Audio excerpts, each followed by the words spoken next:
Thanks again for making the Locked On Ole Miss podcast your first listen every day. We're free and available wherever you get your podcast, including YouTube. We're part of the Locked On Podcast Network, your team every single day. And I am joined by Michael Katz from the Daily Journal. I'm Stephen Willis, host of the Locked On Ole Miss podcast. And Michael is in different surroundings because he is in Atlanta, Georgia. How you doing, buddy? I'm taking full advantage of the free soda and food. It's been incredible. So what does the spread look like? Less actual Chick-fil-A than you'd imagine. But I mean, don't get me wrong. There's still a ton. There was like beef tenderloin for lunch today. I mean, it's legit. It's good. I can infinite amount of Cheez-It crackers. I mean, this is my perfect. This is my heaven. So you're doing all right. And you spoke with Pete Golding on, I guess that was Wednesday, and Yep. Lane Kiffin is earlier in the week. Is there anything that you've taken from what they've said that is kind of interesting?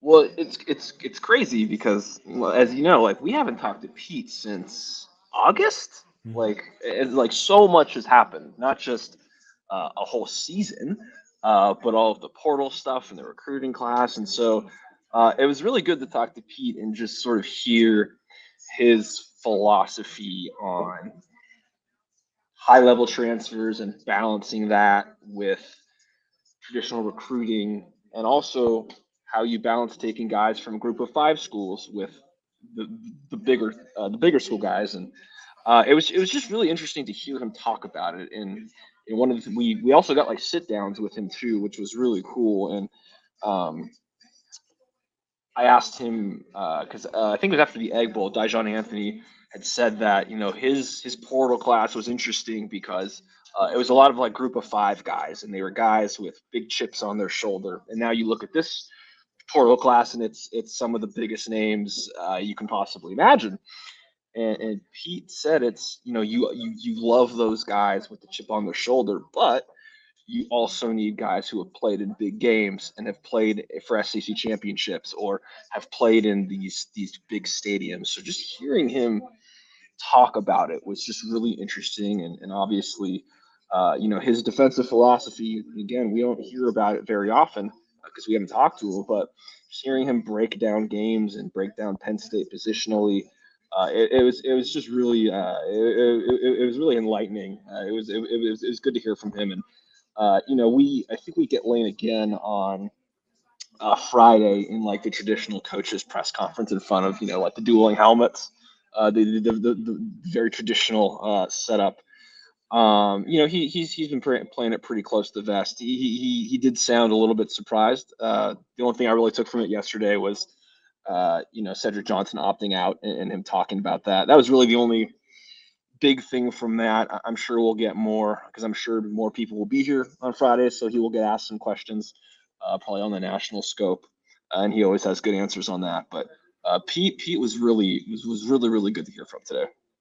So, you've talked to both of the coaches. What do you think are the keys going into this Peach Bowl that everybody needs to pay attention to? It sounds super cliche, but I think it goes back to when Ole Miss played Alabama and Georgia. It's the line of scrimmage, and that is where Penn State is really, really good. And I know that they've had some guys opt out. Chop Robinson is a premier player, and he's not going to be playing, but they are so stout up front. That is an SEC caliber defense. And when Ole Miss has gotten in trouble this year, they've been pushed around up front. And so, it's part of the reason Pete Golding went in the portal and got all of these big name guys for this next year. Obviously, it's not going to help in a couple days. I think how they scheme things up front is going to be huge, because if Ole Miss can't run the ball or can't at least do play action stuff, I think it all falls apart from there. And then obviously Penn State, what do? They run the ball. So I think the line of scrimmage is again, it's the cliche, like duh, of course they have to win the line of scrimmage, but I think if they don't, it's going to look like like the Alabama and Georgia game where it doesn't go well. When they win the line of scrimmage, good things happen. Yeah, if you win the line of scrimmage, it's going to the other side of the coin is looks like the Texas A&M game because Mhm. that's another front that would be analogous in this situation. And Walter Nolan, look at that, we went full circle. Um, so I read a tweet of yours the other Always, day. always dangerous. Yeah, and it said, "Are you ready to talk to your family about a top 5 Ole Miss football team?"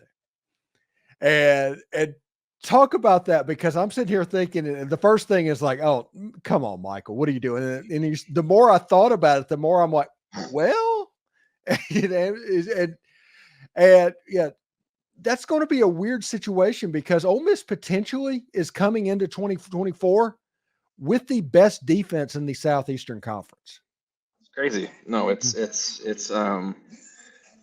you never want to spin it too far forward, and a lot of things can happen between now and then. But yeah, I mean, there's no reason this isn't. I think it's easily a top 10 team, and depending on what ends up happening with Jackson Dart, and the portal's going to open up again. We'll see what happens there. Uh, it's this is a team that really does have all of the pieces, and the question was always, do they have the talent when it comes to these bigger games? Well, now they're getting it. I mean, they are getting top tier 5-star, 4-star guys who have starred in the SEC. It's going to be interesting again. This year all the pieces fit together, right? Last year they didn't all fit together, so it's going to be interesting to see how it looks this next year because Lane has talked like team chemistry. You don't know what that's going to look like on a year-to-year basis, especially when you bring in a bunch of new guys. But man, if you look on paper, that is they're elite. I mean, there's no question they should be in the conversation. Of course, it's people always freak out when you put that out there, and it's like the kiss of death. So I did get a lot of like, don't you dare, like don't say it, Michael. Um, but no, I think it's Ole Miss they haven't been in this spot very often where they are really looking like they could be at the top of college football coming into a season. Yeah, especially the year with the 12-team playoff and all of that together. I mean, we're talking about potentially Ole Miss being in line in the conversation right now to host a first-round playoff game. And can you imagine what Oxford would be like if they hosted one of those playoffs? Let's say Ohio State or Michigan is coming into town. Just picture what that would look like. I would say it couldn't be worse than the traffic from the Morgan Wallen concert, but it would probably be pretty close. Hmm. Yeah, yeah. It would be wild. It would be wild. Yeah, whenever I lived, let's see, I haven't lived in Oxford since 2007 is when I moved out of Oxford. And the infrastructure was not up to what the population was at that point. I have no doubts that right now it's just a cluster. Yeah, no, it would be some, but I think it would be so good for the city though, and I think the visitors would love it. I mean, it would be good for everybody, and everybody loves a local economic bump.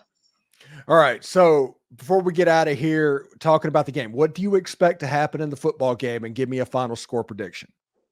I've gone back and forth on this a lot because Penn State has had guys opt out, but they've also had some guys who it looks like are going to play who are big time. In a game like this where it's a one game thing, anything can happen sort of deal. Ole Miss has had a month to get ready for this. There's a part of me that thinks that even if they aren't matching up as well as they need to, they will be able to scheme some stuff offensively against that defense. Um, if Penn State runs for 300 yards, it's not going to really matter.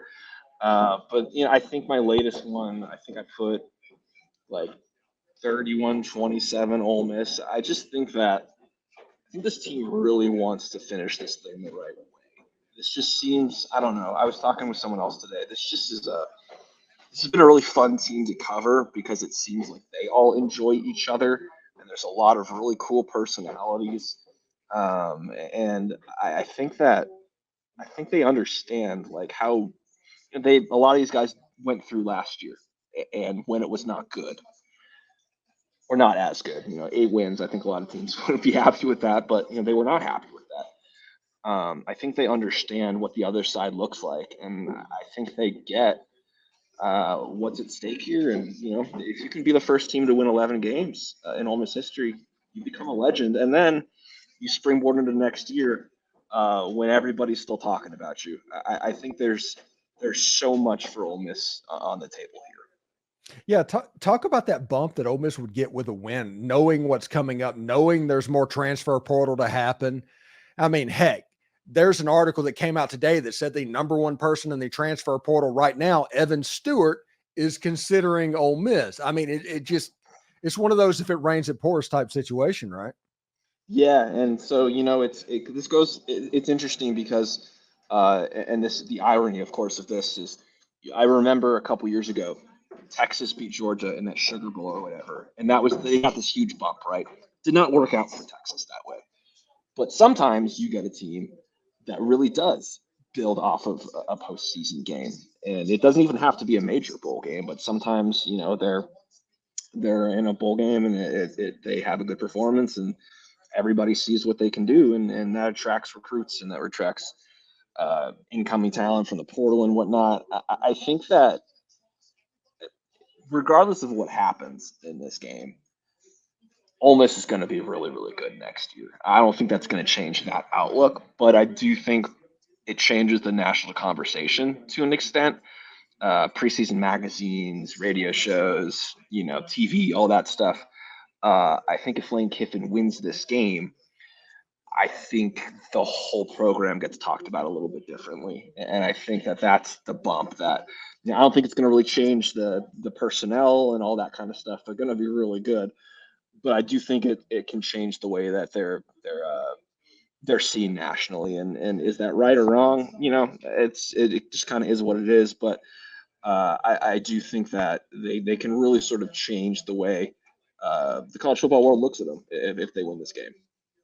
Thanks again for making the Locked On Ole Miss podcast your first listen every day. We're free and available wherever you get your podcast, including YouTube. We're part of the Locked On Podcast Network, your team every day.